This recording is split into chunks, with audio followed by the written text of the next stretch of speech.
So నేను డివోర్స్కి ఈ grounds పైన కోర్ట్ని అప్రోచ్ అవ్వచ్చా అని. అయితే మేము ఆవిడని అడగడం జరిగింది, అమ్మ మీరు ముందు అడగలేదా, ముందు మ్యారేజ్లో ఆయనకి ఎందుకు డివోర్స్ అయింది, ఇవన్నీ usually we ask these questions. అడిగినప్పుడు నేను అన్నీ అడిగాను కానీ డివోర్స్ ఎందుకు తీసుకున్నారు అని ఆయన నన్ను అడగలేదు, నేను ఆయన్ని అడగలేదు మేడం అని చెప్పారు.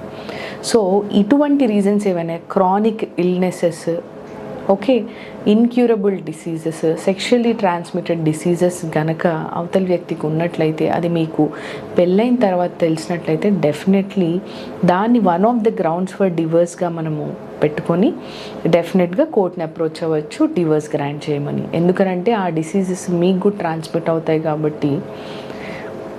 లేదు అని అంటే ఇన్క్యూరబుల్ డిసీజెస్, దానివల్ల ఆయన హెల్త్ డిటీరియేట్ అయిపోతుంది, మీ కెరియర్, మీ లైఫ్, మీ ఫ్యూచర్ అనేది ప్రశ్నార్థకంలో పడుతుంది అన్నటువంటి డిసీజెస్ కూడా ఉన్నట్లయితే మనం అవి కూడా రీజన్స్గా చెప్పుకొని డివోర్స్కి అప్లై చేసుకోవచ్చు.